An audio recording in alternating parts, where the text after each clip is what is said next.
Evan, great to see you, man. Welcome to Pop Alternative. Hey, Petey, good to see you. Thank you. You know what? We'll get into kind of the filming of Warfare specifically, but I find this very interesting and I wanted to pick your brain about this because, I grew up going to concerts as a kid and I remember like when my favorite band would come to town, the announcement, the fact that we're going to be able to see them in like 3-4 months, that was like a big deal on its own. So with Warfare, I remember when it was like Alex Garland's Warfare, it was announced even before cast. The announcements of these films, right, are a big deal, let alone kind of the premiere and going to see them. Do you think about that at all? Because I find that really interesting, right?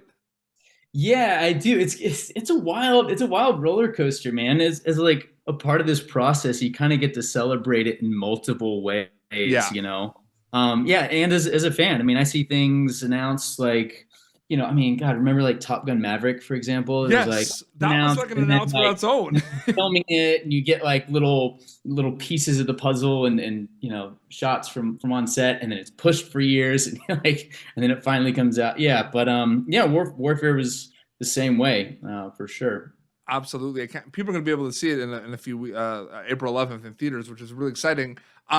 I'm going to try to like ask some questions that maybe you're not going to be asked before, because that's my thing on Pop Alternative, behind the Hey, scenes of man. craft. But Yeah, this is yeah. the first question that maybe you're going to be asked all the time. But I kind of want to know about the preparation and the training, right? Like, I feel like that alone was its whole thing, right? From an acting storyteller perspective, the training for this was its own journey, let alone, right? Yeah, it was pretty wild. This was one of those wonderful opportunities where you find out you get the job like months before you Yes. shoot. So, the more time that we have as actors to prepare in any way is always the better. And especially if it involves a very high level of physicality, because that just takes a lot of time.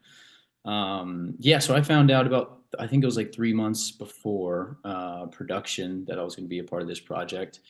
And man, I just started. I mean, I've always been pretty good at like hitting the gym and staying in shape and eating healthy, but I just like doubled down, tripled down on all that. Yeah.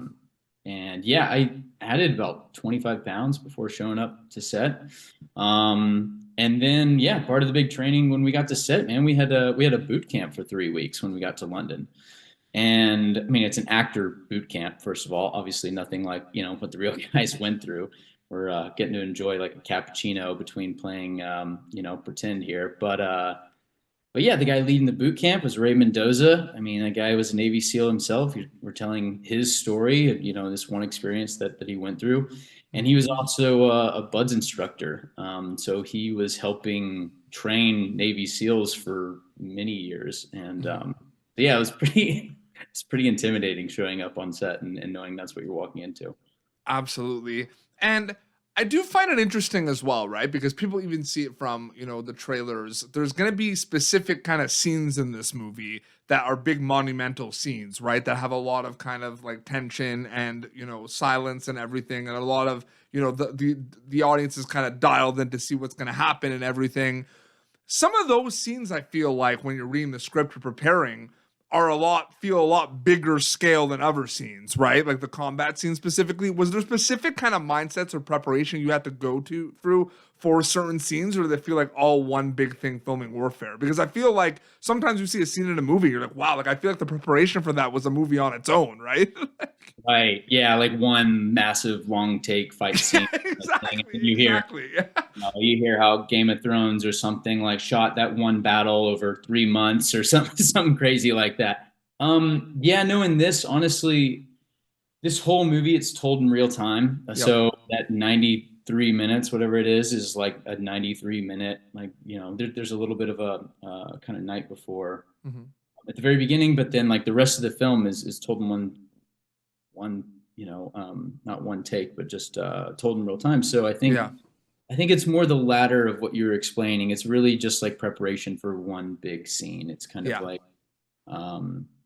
yeah, it was a lot. I think a lot of the preparation with research for it was just like a lot of documentaries. Hmm.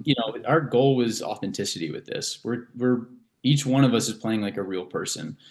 These guys lived through this very traumatic event that changed changed Yeah. their lives for forever. Hmm. So a lot of it was documentaries, books. I can't really speak in too much detail on the guy that I play specifically. Yep. There is a lot of information out there Yep. on him, and that was quite wonderful just to be able to dive into that. So yeah, I had my work cut out for me, man, and it was a time of my life. Absolutely. I got more warfare questions. I'm gonna, flip it to another project that you were in recently on Netflix. I just kind of wanted to know, with Hitman, I find it like your character in that movie always like when I was done watching that movie, I thought about your character a lot. And I'll tell you why I thought about it. Because no, it's very interesting, right? Because there's a lot of talk about how that movie ends, right? With Glenn Powell's character, right? And like the switch is flipped where like, is he a good guy or a bad guy type thing? And then it makes me think about your character, right? Because like we yeah, you're like, wait a second. Yeah, what about that guy? Did he just get screwed this whole time? It's interesting, right? Like, did you ever have any conversations about that with Glenn or like the team or directors with that kind of storyline? Because I think about that a lot, to be honest with you.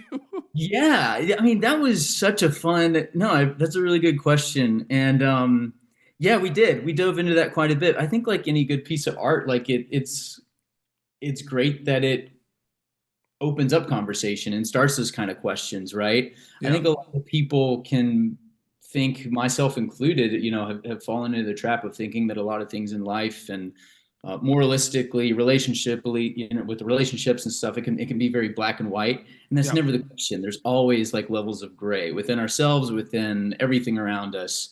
And so, yeah, it's kind of like a big theme of that movie is like to make you think back and be like, wait, what is good and what is bad? And what about that one guy? I mean, he was kind of emotional, but he's clearly a bit of an asshole, but like, yes, he deserved what he Won't got. it be great if people watch this interview right now and then they haven't had a chance to watch Hitman and they go back and watch it and then they'll understand exactly what we're saying, right?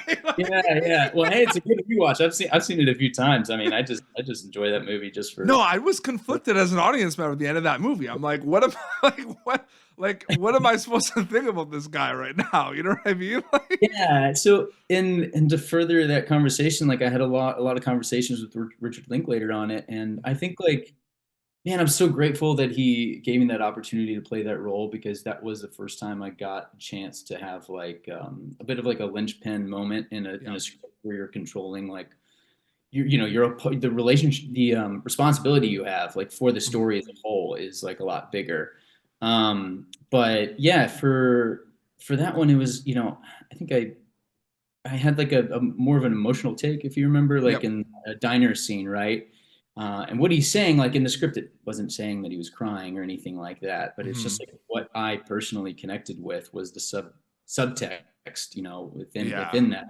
And I think that really drew Richard Linklater and Glenn in, and feel very fortunate to get cast and be a part of that. Oh, it was a great film. You were great in it. Again, Thanks, that scene you're talking about 100%, but like when we first meet your character in like the alleyway of like the club Yeah. and everything, the worst. Like I'm like, this guy sucks. You know what I mean? And I feel like that's the point a little bit, but like, I feel like when you hear things like that, you're probably kind of like, thank you. Like, that was the point, right? Yeah, well, yeah. You got to know your place in the story, right? Like, and in that moment in the script, like you're still team Glenn and Audrey. Yes. Like, you're on their team. You haven't started to question like. And then I'm betrayed at the end, and I feel horrible and I'm betrayed at the end, basically. Yeah. It's interesting. Couple more questions about Warfare. I'm a filmmaker as well, so I feel like I watch things a lot differently now when I started making films, watching them, movies that I've watched, 5-6 years ago. I wonder what it would be like watching those films with my kind of filmmaker hat on, right? So I always get interested in like the conversations, right? Because the conversations that you have with your actor colleagues or with, Alex and everyone else, like they, depending on the project, they happen at certain times, right? Like sometimes they're really before going to camera. Sometimes they're during kind of filming because you have to about certain things. What were the conversations like on Warfare? When did they happen? And what types of conversations were they with Alex versus your cast as well? Man, I mean, God, there were conversations well before, during, and after. Yeah, I don't know. Do you have can you give me a little bit more specific, like Yeah, I mean, like, are there a lot of like conversations like with everyone, with like with Kit and like Joseph, like everyone, like when it's happening? Because I feel like I always okay, think yeah. about that, right? Because like you do the whole point of preparation is that so you go in and you rock the scenes, right? If you think about it. Yeah. Okay. So to answer on that, like, I mean, obviously a lot of conversations before filming and Yeah, stuff. While we were filming, so first of all, like we became so close. The that's whole why I'm asking too. Yeah, became absolutely. so close. And this was really something like I've never experienced. I mean, we would shoot all day, Mhm. we'd be there all day, we'd be talking about it on set, sure. But then we'd go home, we'd all eat dinner together. Well, first of all, we'd go home, we'd hit the gym. While we're hitting the gym and encouraging each other to do one more rep, we'd be talking about the scenes, talking about the project, like running ideas, of character by each other. Then we go sit in the sauna, we further talk about it. Then we go to dinner, talk about it even more. Yeah, I mean, we were constantly, everyone really showed up and was fully emotionally involved in wanting to do this story right. And so to be able to see how much conversation we had even offset while we were filming was a big testament to how much everyone's heart was invested in this project. And we Absolutely. were eating, breathing, sleeping this, like all. Absolutely. I ask because sometimes it's the opposite of what you said. Not like Yeah, not no, no, yeah, they're not in the bad way. Like there's a bond, but there's a zoned in focus bond while you're on set, right? So it's like sometimes there's not a lot of conversation. So that's why I was asking. You know what I mean? Um, which I find interesting. But yeah, no, that sounds great. I'm yeah, glad to hear that everyone's tight because like it on screen, like it's. I mean, that's you're with these. They're your brothers on screen the whole time. You know what I mean? If you think about it. yeah. And it was by design, sure. Like Ray, part of his how he designed to direct it was basically he would give notes and big like tasks and everything through the chain of command. Yep. So Will Poulter, Joseph Quinn, Charles Melton were kind of our officers in charge. Mhm. So Ray would give notes to them, and then they would give those notes out to Yeah. us. Absolutely. So within that, we're getting to experience a little bit of like what it's like to be in the military and receive Mhm. notes from our superiors. B, we're like, that communication is coming down from the top within our group. And so that brotherhood is just being like built up and strengthened in so many other ways as well.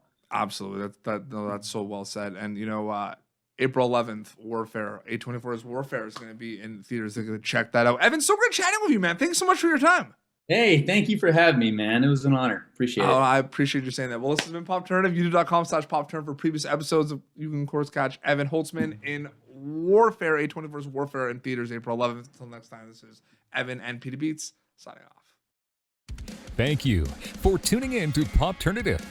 Make sure to check out our past episodes of Popternative on YouTube. This has been an Autograph Communications production.